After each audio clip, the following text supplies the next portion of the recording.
Hello, ang tagal mag-load ng YouTube. So, mag-story time muna tayo ng very light. So, dito nga ako nagstay sa Latibio Homes. At katabi nito merong Silly's Nail Spa and Hair Wash something. Tsaka merong Liang Spa and Salon something. I forgot. Pero, dun sa kabila, sa Silly's, nagbayad ako ng 105,000 para magpalinis ng kuko, sa kamay at sa paa.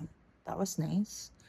Medyo ang cute nung dalawang girls doon. Hindi ko alam kung pinagtawanan nila ako at some point. Pero dahil hindi sila nag-English, Google Translate lang.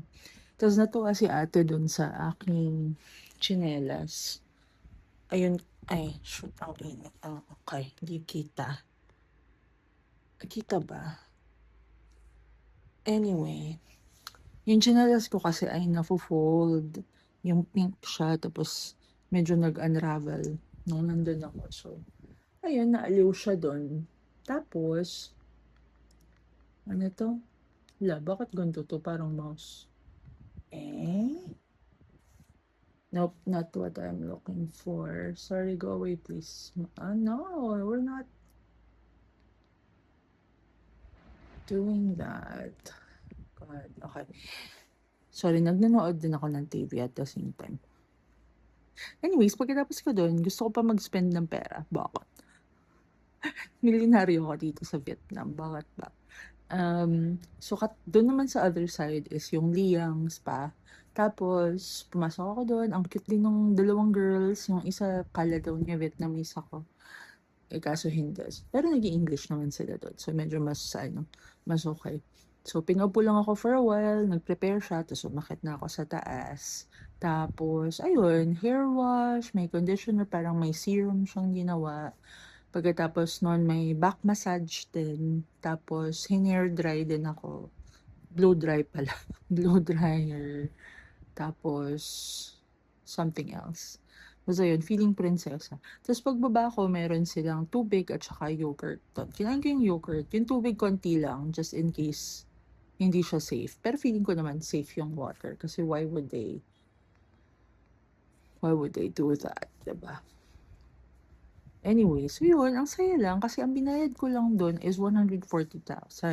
So parang gumastos ako ng 250 sa nails, 250 pesos para sa um, toenails tsaka itong hand nails sa nails. Tapos, para naman dun sa hair wash and massage na may yogurt na kaunti. Gumastos ako ng 335, mga ganun. Not thousand, 335 pesos. Diba? Ang premium ng experience, pero sobrang mura lang niya. Nakakatuwa. Dito na lang ako titira. Hindi pwede. Meron tayong asawa at anak na uuwian. Anyways, bakit nga ba hindi ko magawa sa Pilipinas? Kasi malalayo. Ito kapitbahay ko lang. So pagbaba ko, as in literal na next door.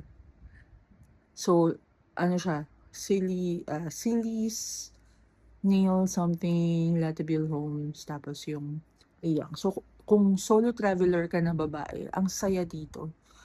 Kasi pwede ka magpakikay. Tapos, sobrang basic lang ng mga kinuha kong package.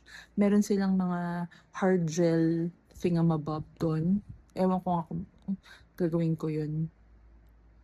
Pero wag na lang, hindi naman ako sanay mag-ganon. So, pero it's nice to see my nails cleaned. Anyway, tambay muna ako dito. Bala ko mamaya is mag double decker night tour. Kung hindi ko siya magawa today, pwede naman bukas. Kasi it's only Thursday. Meron pa akong Friday at Saturday. And even Sunday. Since 10 p.m. pa yung flight ko. Pwede pa akong mag-ganyan-ganyan bago ako pumunta ng airport. Diba? Yeah. Good idea din, really.